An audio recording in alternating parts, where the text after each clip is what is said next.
നമസ്കാരം പ്രിയമുള്ളവരെ, global news ഡെസ്കിൻ്റെ പുതിയൊരു എപ്പിസോഡിലേക്ക് എല്ലാവർക്കും സ്വാഗതം. മഹാരാഷ്ട്രയിൽ നിന്നുള്ള വാർത്തയാണ്. കഴിഞ്ഞ വാർത്തയും മഹാരാഷ്ട്രയിൽ നിന്ന് തന്നെയായിരുന്നു. മാർച്ച് മാസം 17 മഹാരാഷ്ട്രയിൽ മതപരിവർത്തന നിരോധനത്തെ സംബന്ധിക്കുന്ന നിയമമൊക്കെ പാസ്സായി. അതിനുശേഷം മഹാരാഷ്ട്രയിൽ വളരെ ഇങ്ങനെയുള്ള വാർത്തകൾ, പ്രശ്നങ്ങളുള്ള വാർത്തകളൊക്കെ കേട്ടുകൊണ്ടിരിക്കുകയാണ്.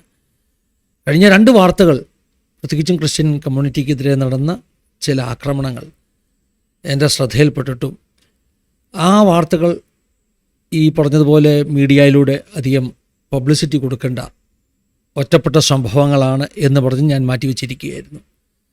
എന്നാൽ കഴിഞ്ഞ ദിവസം മഹാരാഷ്ട്രയിൽ വസായി എന്ന് പറയുമ്പോൾ എനിക്ക് വളരെ അടുത്താണ്. വസായിൽ എൻ്റെ ചർച്ചിൻ്റെ വിശ്വാസികൾ താമസിക്കുന്നു. എനിക്ക് പ്രയർ സെല്ലുള്ള സ്ഥലം. വസായിൽ നിന്ന് കേട്ട ഒരു വാർത്തയും അതിന് അനുബന്ധമായി ചില മീഡിയയിൽ വന്ന ചില റിപ്പോർട്ടുകളും കാണുവാനിടയായി തീർന്നു. ആ റിപ്പോർട്ടുകളും ആ വാർത്തകളുമാണ് ഇങ്ങനെ ഒരു ന്യൂസ് ചെയ്യുവാൻ എനിക്ക് പറയാനുള്ള ചില കാര്യങ്ങൾ പ്രേക്ഷകരുമായി പങ്കുവെക്കുവാൻ താല്പര്യപ്പെടുന്നത്. ഒരു ഹൃദയവേദനയോടുകൂടിയാണ് ഈ വീഡിയോ ചെയ്യുന്നത്. കുറേ ദിവസങ്ങൾക്ക് മുമ്പൊക്കെ നമ്മൾ കേൾക്കുന്ന വാർത്ത കുറച്ചുകൂടി വടക്ക് നിന്നായിരുന്നു.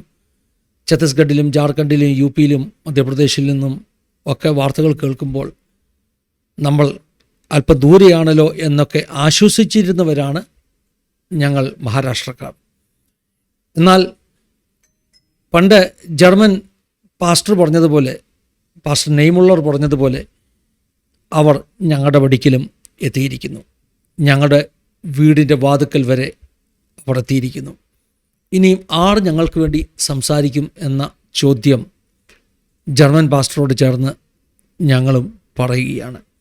ഈ വീഡിയോയുടെ ലക്ഷ്യം ക്രൈസ്തവ സഹോദരങ്ങൾ ഇത്തരത്തിലുള്ള പ്രതികൂലങ്ങൾ നടക്കുന്ന സ്ഥലങ്ങളിലെ സഭകൾക്ക് വേണ്ടി, ദൈവമക്കൾക്ക് വേണ്ടി പ്രാർത്ഥിക്കണം എന്ന ഒരു ആഗ്രഹം മാത്രമാണ്. 2 സംഭവങ്ങളാണ് ഞാൻ ഇന്ന് ഈ ന്യൂസിലൂടെ പ്രേക്ഷകരുടെ മുമ്പിലെത്തിക്കുന്നത്. 2 ആഴ്ചയ്ക്ക് മുമ്പ് എൻ്റെ ഒരു സ്നേഹിതൻ ദേവദാസൻ ഒരു മെസ്സേജ് എനിക്ക് ഇട്ട് തരുവാനിടയെ തുടർന്നു. ആ മെസ്സേജ് വളരെയധികം എൻ്റെ ഹൃദയത്തെ തകർത്തു എന്ന് മാത്രമല്ല, ഞങ്ങളുടെ ചർച്ചിലെ വിശ്വാസികൾ ആ വാർത്തകൾ കേട്ടപ്പോൾ അവർക്കുണ്ടായ വലിയ ഹൃദയവേദന ഞങ്ങൾ 2 ആഴ്ചയായിട്ട് ശക്തമായിട്ട് ആ വിഷയങ്ങൾ വെച്ച് പ്രാർത്ഥിച്ചുകൊണ്ടിരിക്കുന്നു. ഞാൻ ആ പർട്ടിക്കുലർ സംഭവത്തെക്കുറിച്ച് അധികം ഡീറ്റെയിൽസ് പബ്ലിക് മീഡിയയിൽ പറയുന്നില്ല. ചെറിയ ചില ഇൻഫർമേഷൻ മാത്രം തരാം. ആളുകളെ, സഭകളെ ഐഡൻറ്റിഫൈ ചെയ്യാതിരിക്കുവാൻ വേണ്ടി ചില സ്ഥലങ്ങൾ, പേരുകളിലൊക്കെ മാറ്റം വരുത്തിയാണ് ഞാൻ ഈ ഒരു സംഭവം പറയുന്നത്. കാരണം ഈ സംഭവങ്ങൾ നടന്നിട്ടുള്ള സ്ഥലങ്ങളും ദൈവമക്കളും ഒക്കെ ഇന്നും ചിലരുടെയൊക്കെ റഡാറിൻ്റെ കീഴിലാണ്. അതുകൊണ്ട് ഇത്തരം വാർത്തകൾ പ്രാർത്ഥനയ്ക്ക് വേണ്ടി മാത്രം മുൻപിലേക്ക് വെക്കുന്നതായതുകൊണ്ട് എല്ലാ ഡീറ്റെയിൽസും നമുക്ക് തുറന്നു പറയുവാൻ കഴിയുന്നില്ല. ഒരു സഹോദരൻ 2 ആഴ്ച മുമ്പ് ഞായറാഴ്ച രാവിലെ ആരാധനയ്ക്ക് പോകുവാൻ വണ്ടി കാത്തു നിൽക്കുന്നു. ആ സഹോദരൻ്റെ അടുക്കൽ വരുന്ന ഒരു ബൈക്കുകാരൻ അദ്ദേഹത്തിനൊരു ലിഫ്റ്റ് കൊടുക്കുന്നു. സാധാരണ ബോംബെയിൽ അങ്ങനെ ലിഫ്റ്റ് ചോദിച്ച് കയറുന്ന ശീലമുണ്ട്. അങ്ങനെ ലിഫ്റ്റ് കൊടുത്ത ആൾ യാത്രാമധ്യേ ഇദ്ദേഹത്തോട് ചോദിക്കുന്നു, നീ എവിടെ പോവുകയാണ്? അപ്പോൾ ഈ മനുഷ്യൻ പറഞ്ഞു, ഞാൻ ഞായറാഴ്ച ചർച്ചിൽ പോവുകയാണ്, ആരാധനയ്ക്ക് പോവുകയാണ്. അപ്പോൾ ഈ ബൈക്കിൽ കൊണ്ടുപോകുന്ന ആൾ പെട്ടെന്ന് ബൈക്കിൻ്റെ റൂട്ട് മാറ്റിയിട്ട് ഇദ്ദേഹത്തോട് പറയുന്നു, നിനക്ക് പോകേണ്ട സ്ഥലത്ത് എത്തുവാൻ അതിൽ അല്പം കൂടെ സൗകര്യമുള്ള ഒരു റെയിൽവേ സ്റ്റേഷൻ, മറ്റൊരു സ്റ്റേഷൻ്റെ പേര് പറഞ്ഞിട്ട് പറഞ്ഞു, ഇവിടെ ഞാൻ നിന്നെ വിടാം, അതാണ് നിനക്ക് നിൻ്റെ സ്ഥലത്തെത്തുവാൻ എളുപ്പം എന്ന് പറഞ്ഞ് മറ്റൊരു റൂട്ടിലേക്ക് ഇദ്ദേഹത്തെ കൊണ്ടുപോകുന്നു. അവിടെ ഒരു സ്ഥലത്തെത്തിയ ശേഷം ഒരു ചെറിയ ആൾക്കൂട്ടം അവിടെ ഉണ്ടാകുന്നു. ആ ആൾക്കൂട്ടത്തിൻ്റെ ഇടയിലേക്ക് ഇവനെ ഏൽപ്പിച്ചു കൊടുക്കുന്നു. ഇവരെല്ലാവരും കൂടെ ചേർന്ന് ഈ മനുഷ്യനെ ക്രൂരമായി മർദ്ദിക്കുന്നു. നഗ്നനായി ചിത്രമെടുക്കാൻ ശ്രമിക്കുന്നു. മറ്റ് പോക്സോ കേസ് പോലുള്ള കേസുകളിൽ പെടുത്തുമെന്ന് ഭീഷണിപ്പെടുത്തുന്നു. എന്താണെങ്കിലും നല്ലവണ്ണം തല്ലുകൊണ്ടു. ഒരു സാധാരണക്കാരൻ, സാധു മനുഷ്യനാകട്ടോ, യു പിയിൽ നിന്നുള്ള ഒരു പച്ചക്കറി കച്ചവടക്കാരനാണ്, പാസ്റ്ററൊന്നുമല്ല. ഇദ്ദേഹം ഇങ്ങനെ വഴിയിലിറങ്ങി ആളുകളോട് സുവിശേഷം പറയുന്ന അല്ലെങ്കിൽ ഇവാഞ്ചലൈസേഷൻ നടത്തുന്ന ആളൊന്നുമല്ല. ചെയ്ത തെറ്റെന്താ? ഞായറാഴ്ച സഭായോഗത്തിന് പോവുകയാണെന്ന് ലിഫ്റ്റ് കൊടുത്ത ആളിനോട് പറയുന്നു. ആ ലിഫ്റ്റ് കൊടുത്ത ആൾ ഇദ്ദേഹത്തെ ഏതോ ഒരു സ്ഥലത്ത് കൊണ്ടുപോയി ഏൽപ്പിച്ച് നന്നായിട്ട് മർദ്ദിക്കുന്നു. ഇത് വലിയ വിഷമമുണ്ടാക്കി. മുംബൈയിൽ ഞാൻ ആദ്യമായിട്ട് ചെല്ലുമ്പോൾ എന്നോട് ആരൊക്കെയോ പറഞ്ഞിരുന്നു, വേദവസ്തു ഒന്നും പരസ്യമായി പിടിക്കരുത്, വല്ല കവറിലൊക്കെ ഇട്ടുകൊണ്ട് നടക്കണം. കേരളത്തിൽ നിന്ന് ചെന്ന ആ ഉശിര് ഉള്ളതുകൊണ്ട് ഇന്ത്യ എൻ്റെ രാജ്യം, എൻ്റെ സ്വന്തം രാജ്യം എന്നൊക്കെ അഭിമാനത്തോട് പറയുന്ന എൻ്റെ ഇന്ത്യയിൽ ഞാനെന്തിന് ഒളിച്ചു പാർക്കണം എന്ന ചിന്തയുള്ളതുകൊണ്ട് ഞാൻ പറഞ്ഞു, ഞാൻ വേദപുസ്തകം ഒരിക്കലും ഒളിപ്പിച്ചു വെക്കുകയില്ല. അതെൻ്റെ ക്രിസ്ത്യൻ സാക്ഷ്യമാണ്, ആളുകൾ കാണട്ടെ ഞാനൊരു ക്രിസ്ത്യനാണെന്ന്. പക്ഷേ മുംബൈയിൽ ഞാൻ എത്തിയിട്ട് ഇന്ന് ഏകദേശം 28 വർഷങ്ങളാകുന്നു. 28 വർഷങ്ങൾക്ക് ശേഷം ഞാൻ ജീവിക്കുന്ന മുംബൈ പട്ടണത്തിൽ വേദപുസ്തകം മടച്ചു വെച്ച് കൊണ്ടുവരുവാൻ ആളുകൾ ഭയപ്പെട്ടാൽ, അങ്ങനെ ശ്രമിച്ചാൽ ഇന്നെനിക്കവരെ കുറ്റപ്പെടുത്തുവാൻ കഴിയില്ല. ഞാൻ ഇന്ന് വരെ വേദപുസ്തകം മടച്ചു പിടിച്ചുകൊണ്ട് ട്രെയിനിലോ ബസ്സിലോ സഞ്ചരിച്ചിട്ടില്ല. പക്ഷേ കാലം മാറിയിരിക്കുന്നു. ഇത് വലിയ ഒരു ഭയമാണ് വിശ്വാസികളുടെ മനസ്സിലേക്ക് കൊണ്ടെത്തിച്ചിരിക്കുന്നത്. കയ്യിൽ വേദപുസ്തകം കൊണ്ടുപോയാൽ നീ എവിടെ പോകുന്നു, എന്തിനു പോകുന്നു, നീ കൺവേർഷൻ്റെ ആളാണ് എന്ന് പറഞ്ഞ് വഴിയിൽ വെച്ച് പിടിച്ച് അടിച്ചാൽ. ഞാൻ ഈ സംഭവം കേട്ട ശേഷം ഞങ്ങളുടെ ചർച്ച് ഗ്രൂപ്പിൽ ആളുകളോട് പറഞ്ഞു, മറ്റുള്ളവരുമായിട്ട് ഇടപെടുമ്പോൾ നിങ്ങൾ എല്ലാ കാര്യങ്ങളും എല്ലാ കഥകളും പറയരുത്, കാരണം നാം ഭയത്തിൻ്റെ കീഴിലാണ്. ഇത് ഒന്നാമത്തെ സംഭവം. അത്രയും പറഞ്ഞ് അധികം ഡീറ്റെയിൽസ് പറയാതെ ആ സംഭവം അവിടെ വിടുകയാണ്. കാരണം ഈ ഒരു പ്രശ്നമുണ്ടായിട്ടും ഈ അടിയെല്ലാം കൊടുത്തിട്ട് അടി കൊടുത്ത ആളുകൾ അദ്ദേഹത്തോട് പറഞ്ഞു, പോലീസിൻ്റെ അടുക്കൽ പോകരുത്.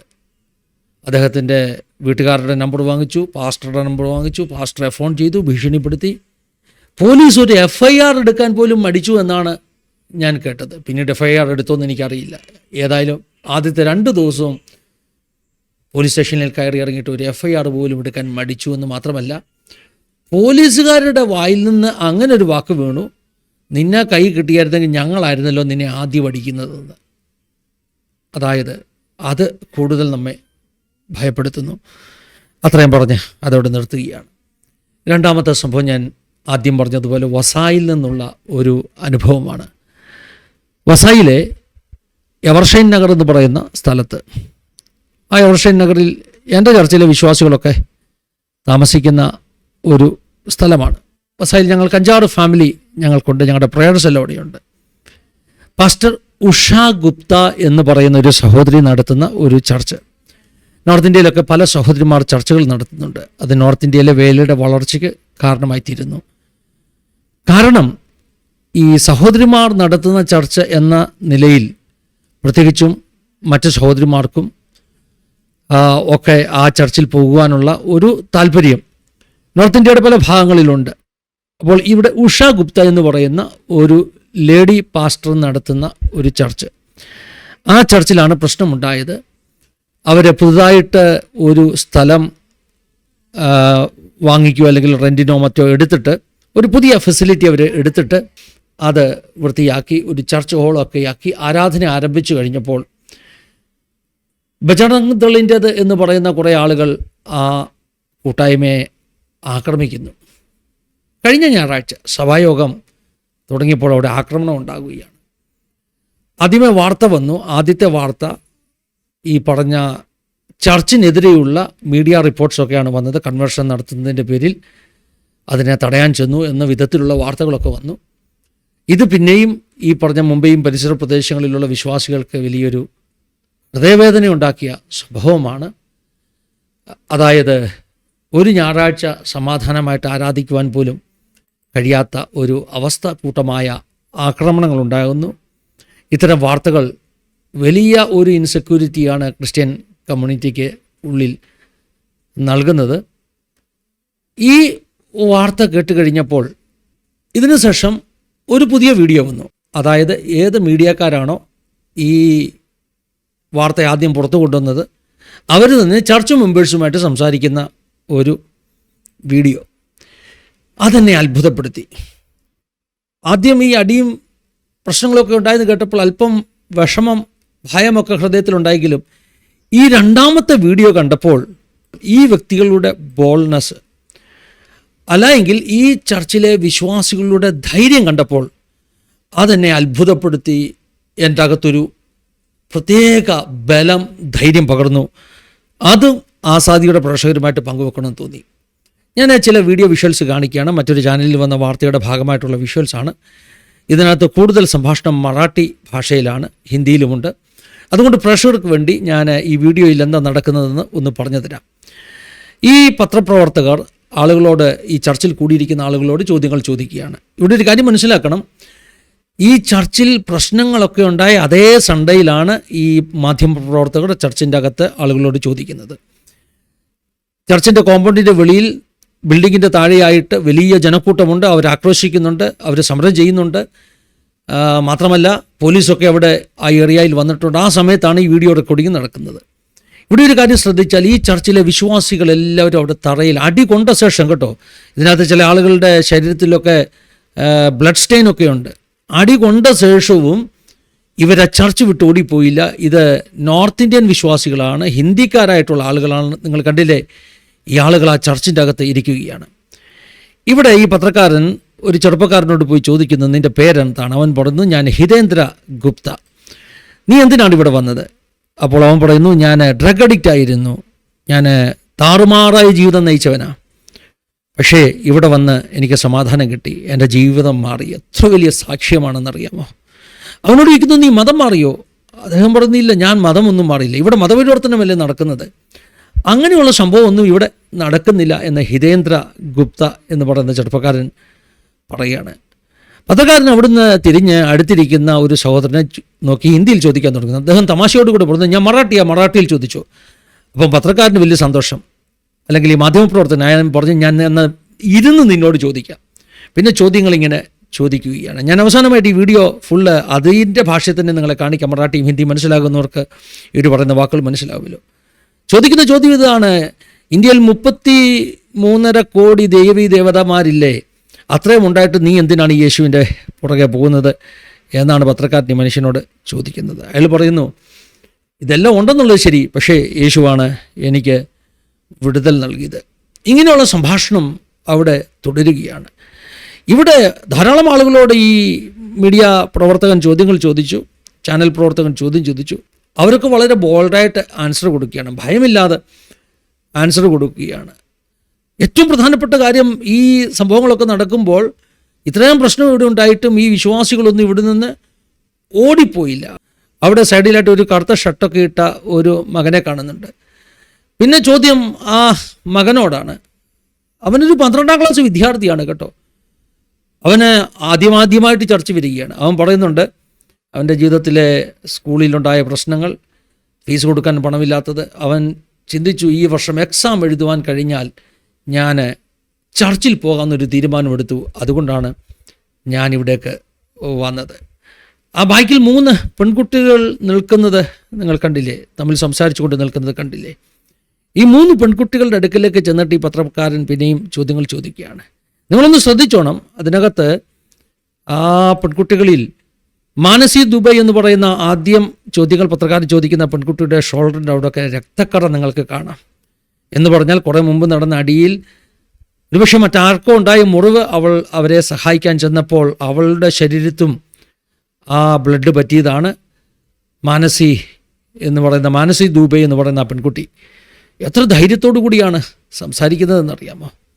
മാനസി ദുബൈ അവളുടെ അനുഭവങ്ങൾ അവൾ പറയുകയാണ്. മാനസി ദുബൈക്ക് പറയാനുള്ളത്, മാനസി ദുബൈയുടെ അമ്മ മരണകരമായി രോഗിയായി തീർന്നു. മരിക്കത്തക്കവണ്ണമുള്ള രോഗങ്ങൾ വന്നു. അച്ഛൻ നേരത്തെ തന്നെ മരിച്ചുപോയതാണ്. 3 പെൺകുട്ടികൾ മാത്രമുള്ള കുടുംബം. പലയിടത്ത് പ്രാർത്ഥിച്ചു, എങ്ങും നിന്ന് രക്ഷ കിട്ടിയില്ല. അവസാനം ഈ യേശുവാണ് എൻ്റെ കുടുംബത്തെ വിടുവിച്ചത്. ഈ യേശു എൻ്റെ അമ്മയെ എടുത്തിട്ട് 3 കൊച്ചു പെൺകുട്ടികളെ അനാഥരാകുവാൻ സമ്മതിച്ചില്ല. അതുകൊണ്ടാണ് ഞാൻ ഈ യേശുവിൻ്റെ അടുക്കൽ വരുന്നത്. അവൾ കുറേ കാര്യങ്ങൾ പറയുന്നുണ്ട് കേട്ടോ, അവളുടെ വിശ്വാസത്തെക്കുറിച്ചും ഒക്കെ കുറേ കാര്യങ്ങൾ അവൾ പറയുന്നുണ്ട്. ഇവിടെ മതപരിവർത്തനമൊന്നും നടക്കുന്നില്ല, ഞങ്ങൾക്ക് ഇവിടെ വരുമ്പോൾ സമാധാനം കിട്ടുന്നു, ഞങ്ങളെ ആരും നിർബന്ധിച്ചിട്ടല്ല ഇവിടെ വരുന്നത് എന്നാണ് ഈ പെൺകുട്ടികൾക്കെല്ലാം പറയാനുള്ളത്. ശാലിനി മണ്ഡൽ, അവൾ ബീഹാറുകാരിയാണ്. അവളോട് പത്രക്കാരൻ ചോദിക്കുന്നു, മണ്ഡൽ എന്ന പേര് കേട്ടപ്പോൾ നീ ബംഗാളിൽ നിന്നാണോ? അവൾ പറഞ്ഞല്ല, ഞാൻ ബീഹാറിൽ നിന്നാണ്. ഞാൻ ബീഹാറിൽ ഉള്ള ഒരു പെൺകുട്ടി, എനിക്ക് ഈ കാര്യങ്ങളൊന്നും അറിയില്ലായിരുന്നു, പിന്നെ എന്താണ് ഞാനിവിടെ വന്നത്. ഈ പെണ്ണിൻ്റെ വാക്കുകൾ നിങ്ങളൊന്ന് കേൾക്കണം കേട്ടോ, എത്ര ശക്തമായിട്ടാണ് അവൾ പറയുന്നതെന്ന് അറിയാമോ? അവൾ പറയുന്നു, ഞാൻ രോഗിയായിരുന്നു, മരണം മാത്രമേ മുൻപിലുള്ളായിരുന്നു, ഡോക്ടർമാർ എന്നെ തള്ളി. എന്നെ ഡോക്ടർമാർ തള്ളിയപ്പോൾ നിങ്ങൾ ഈ മീഡിയക്കാരൊന്നും അന്ന് എന്താ വരാഞ്ഞത്? എന്തുകൊണ്ടാണ് അന്ന് മരണത്തോട് മല്ലടിക്കുന്ന എന്നെ വൈറലാക്കാഞ്ഞത്? 1.5 ലക്ഷം രൂപ എനിക്ക് ഹോസ്പിറ്റൽ ബില്ല് അടയ്ക്കാനുണ്ടായിരുന്നു, എന്നിട്ട് നിങ്ങൾ അന്നെന്താ എൻ്റെ അടുക്കൽ വരാഞ്ഞത്? അപ്പോൾ ഈ പത്രക്കാരൻ അല്പം ബുദ്ധി പ്രയോഗിക്കുകയാണ്. ആ 1.5 ലക്ഷം രൂപ ഇവരാണോ തന്നതെന്ന മട്ടിൽ ചോദിക്കുകയാണ്, ആരാണ് നിൻ്റെ ഹോസ്പിറ്റൽ ബില്ല് അടച്ചത്? അവൾ പറയുന്നു, എൻ്റെ അപ്പനും അമ്മയും കടമെടുത്തത് അടച്ചു, ഇന്നും ഞങ്ങൾ കടക്കാരാണ്, ഇന്നും ഞങ്ങളെ കടം വീട്ടിയിട്ടില്ല. പക്ഷേ യേശു എന്നെ സൗഖ്യമാക്കി, കടം എന്നെങ്കിലും എൻ്റെ കർത്താവ് വീട്ടും. പക്ഷേ അന്നൊന്നും വരാത്ത നിങ്ങൾ, അന്ന് ഞാൻ രോഗിയായിരുന്നപ്പോൾ എന്നെ കാണാൻ വരാത്ത നിങ്ങൾ എന്തിനാണ് ഇപ്പോൾ എൻ്റെ അടുക്കലേക്ക് വരുന്നത്? അങ്ങനെ തകൃതിയായി ഈ പെൺകുട്ടികൾ സംസാരിക്കുകയാണ്. നീലു യാദവ്, അവളാണ് അവരുടെ കൂടെ നിൽക്കുന്ന 3ാമത്തെ പെൺകുട്ടി. എനിക്ക് ഒരു കാര്യത്തിൽ വലിയ സന്തോഷം തോന്നി.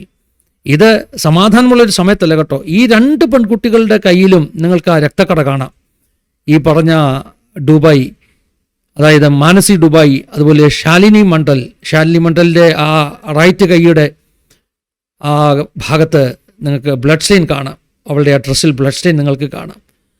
ശരീരത്തിൽ ബ്ലഡ് സ്റ്റെയിനുമായിട്ട് അല്ല എങ്കിൽ രക്തക്കറ ശരീരത്തിൽ പറ്റി, ഡ്രസ്സിൽ പറ്റി, വളരെ ക്രൂഷ്യലായിട്ടുള്ള ഒരു സാഹചര്യത്തിൽ നിന്നുകൊണ്ട് ധൈര്യത്തോടുകൂടെ അവർ യേശുവിനെ സാക്ഷിക്കുകയാണ്. അവർ പറയുന്നു, ഞങ്ങളെ ആരും മതം മാറ്റിയിട്ടില്ല, ഞങ്ങൾ മതം മാറിയിട്ടില്ല, ഞങ്ങളുടെ പേര് മാറിയിട്ടില്ല, ഞാൻ ഇന്നും യാദവാണ്, ഞാൻ എപ്പോഴും യാദവ് തന്നെയാണ്, ഞങ്ങൾ മറ്റൊരു മതത്തെയും അവമാനിക്കുന്നില്ല. ഏത് മനുഷ്യനും ഏതെങ്കിലുമൊക്കെ ദൈവത്തോട് കൂടുതൽ സ്നേഹം കാണും, ഞങ്ങൾക്ക് യേശുവിനോടാണ് സ്നേഹം, ഞങ്ങൾ പൂജിക്കുന്നത്, ഞങ്ങൾ ആരാധിക്കുന്നത് യേശുവിനെയാണ് എന്ന് ഇവർ പറയുന്നു. ഇവിടെ ശരിക്കും നാം മനസ്സിലാക്കണം, എത്ര മതപരിവർത്തന നിരോധന നിയമങ്ങൾ വന്നാലും ബില്ലുകൾ വന്നാലും ഇത്തരത്തിലുള്ള വ്യക്തികൾ വിശ്വാസത്തിന് വേണ്ടി ധീരതയോടുകൂടി നിൽക്കുമ്പോൾ അത് ഇത്തരം ബില്ലുകളെ, അതിൻ്റെ ബലത്തെ, അതിൻ്റെ തീയെ കെടുത്തിക്കളയുന്ന, ശദ്രക് മേശക് അബേദ്നെഗോവിൻ്റെ കാലത്ത് തീയുടെ ബലത്തെ കെടുത്തിക്കളഞ്ഞതുപോലെ ഈ 3 പെൺകുട്ടികളുടെ വിശ്വാസത്തിന്, അല്ല ഇവരെ പോലെയുള്ള ഒത്തിരി നോർത്ത് ഇന്ത്യൻ വിശ്വാസികളുടെ വിശ്വാസത്തിന് ഈ പറയുന്ന രാജാവിൻ്റെ കോപത്തെയും തീയുടെ ബലത്തെയും കെടുത്തിക്കളവാൻ കഴിയുമെന്നാണ് ആസാദിയുടെ ഗ്ലോബൽ ന്യൂസ് ഡെസ്കിന് പ്രേക്ഷകരുമായിട്ട് പങ്കുവെക്കാനുള്ളത്. ഇത് എനിക്ക് ഒത്തിരി ധൈര്യം തരുന്നു. ഉത്തരേന്ത്യക്കാരി ഡൂബയും ഈ പറഞ്ഞ മണ്ഡലും യാദവും ഒക്കെ വിശ്വാസത്തിനു വേണ്ടി ഇത്ര ശക്തമായി നിൽക്കുന്നുവെങ്കിൽ 2000 വർഷം പാരമ്പര്യമുള്ള ഒരു പഴയ ക്രൈസ്തവൻ, ആ ഒരു കേരള ക്രിസ്ത്യാനി എന്ന നിലയിൽ ഞാൻ എത്രയധികം ധൈര്യത്തോടു കൂടെ നിൽക്കണമെന്ന് ഇതെന്നെ ഓർമ്മപ്പെടുത്തുന്നു. ഞാൻ ഈ ഹിന്ദി മറാഠി വീഡിയോയുടെ ഭാഗങ്ങൾ നിങ്ങളെ കാണിക്കുകയാണ്. ഹിന്ദിയും മറാഠിയും മനസ്സിലാകുന്നവർക്ക് ദയവായി അത് കണ്ട് ഈ പെൺകുട്ടികളുടെ, ഈ വിശ്വാസികളുടെ അസാധാരണ ധൈര്യമെന്തെന്ന് ഒന്ന് മനസ്സിലാക്കാം. ദൈവം എല്ലാവരെയും സഹായിക്കട്ടെ, അനുഗ്രഹിക്കട്ടെ. തുടർന്നും ഈ വീഡിയോ കാണുക. God bless you all. आप कहाँ से आए? मैं एरोनी से आया हूँ। एरोली से आए। क्या नाम है आपका? जितेंद्र गुप्ता। जितेंद्र गुप्ता। काय के लिए यहाँ पे आया? मैं यहाँ प्रेयर के लिए आया हूँ। मेरे जीवन में गवाही बनी है। जैसे मैं पहले बहुत नशा करता था और बहुत सारे उल्टे सीधे काम करता था। मैं यहाँ प्रेयर में मतलब मुझे शांति मिली, इसके लिए मैं आता हूँ। तो ऐसा कहा जा रहा है कि यहाँ पर धर्म परिवर्तन होता है। बिल्कुल गलत है ये। मैं अपनी इच्छा से आता हूँ और जो मैं हूँ वही हूँ। मैं गुप्ता हूँ, कोई टाइटल नहीं बदला हूँ, जो हूँ वो हूँ। सिर्फ मैं प्रेयर में जो मुझे शांति मिलती है, मुझे प्रेयर से मिलती है। सांगितलं की तो ज्या शाळेत शिकतोय ती शाळा कॉन्व्हेंट शाळा आहे, त्या शाळेची त्यांनी फी भरली नव्हती म्हणून त्याला शाळेत घेत नव्हते. आणि ज्या वेळेला त्यांनी इथे आल्याच्या नंतर प्रभू येशूंची प्रार्थना केली, त्याच्यानंतर त्याला शाळेत बसायला दिला. हा पाठ कुठेतरी इन्व्हेस्टिगेशनचा आहे. याचं कारण काय, याचा अर्थ काय, हे शोधणं देखील आपल्या सगळ्या जे आपले धर्मप्रचारक आहेत त्यांनी देखील ही गोष्ट लक्षात घेतली पाहिजे की कुठेतरी आपली जी लोक आहेत त्यांना कुठे काय कमी आहे, त्यांना काय कमतरता आहे का, हे देखील शोधणं गरजेचं आहे. इथे बसलेली ही सगळी जी लोक आहेत बऱ्यापैकी लोक हिंदू धर्माचीच आहेत. मैडम आपका नाम? मेरा नाम मानसी दुबे है। मानसी दुबे दुबे दुबे दुबे जी. जी। आप यहाँ के काय के लिए आते हैं यहाँ पे आप? हम यहाँ पे प्रार्थना करने के लिए आते हैं। हाँ. सिर्फ एक आस्था है जहाँ पे हमें जैसे बिलीव होता है लोगों का, है ना। जैसे कि हमें हमारे हिंदुस्तान में जो हम हिंदू हैं, ठीक है, उनके बहुत सारे देवी देवता है, राइट, लेकिन उनका एक पूज्यमान होता है, राइट। जैसे कि लाइक किसी किसी के मेरे खुद के घर में काली जी का वो है, राइट, मतलब वो पूजनीय है, राइट। वैसे ही जैसे सबका अपना अपना अलग अलग श्रद्धा होता है कि किसी के ऊपर उनका ज्यादा फेथ रहता है, ठीक है। तो हम यहाँ पे सिर्फ शांति है या हमारा एक विश्वास है कि प्रभु यीशु मसीह ने जीवन बदला है। आज धर्म उन्होंने कोई नहीं बदला है, यहाँ पे कोई धर्म कन्वर्शन का काम नहीं चल रहा है, सिर्फ लोगों को अच्छी शिक्षा दी जाती है। क्या क्या यहाँ पे क्या क्या कार्यक्रम होता है? कुछ नहीं होता है, बस सभी जन मिलकर प्रार्थना करते हैं। आपका नाम? शालिनी मंडल। शालिनी मंडल, बंगाली? बंगाली नहीं, मैं बिहार से। बिहार से हो? यस। आप काय के लिए आती है यहाँ पे? यहाँ मैं प्रार्थना के लिए आती हूँ। मैं प्रार्थना करती कितने हूँ। साल से आ रही है आप? मैं 2022 में आई थी यहाँ पे। मुझे पता भी नहीं था कि यहाँ पे कुछ है। हाँ। मैं अपने गांव से हूँ। मैं भले ही मुंबई में रहती थी, लेकिन मुझे नहीं पता था। मैं भी आप लोग की तरह भगवान को मानती थी, पर जब मुझे पता चला कि यीशु जिंदा खुदा है, उसने मेरी दुआ सुनी। क्योंकि जब मेरा टाइम आया था, मेरी डेथ तक मेरी बात पहुंच गई थी। मेरी मम्मी रो रो के प्रेयर किया, क्या आप लोग वहां पे आए मुझे देखने? क्या कोई न्यूज वाला आया वहां पे देखने? मुझे नहीं आया ना। क्यों? मुझे वायरल करना चाहिए ना कि मैं बीमार हूँ। बोलते ना कि मेरे लिए, जब मेरे पास पैसे नहीं थे, वहां पे बोले 1.5 लाख हॉस्पिटल में भरो। कहाँ से भरते? आप लोग आए भरने? नहीं आए ना। किसने भरा पैसा?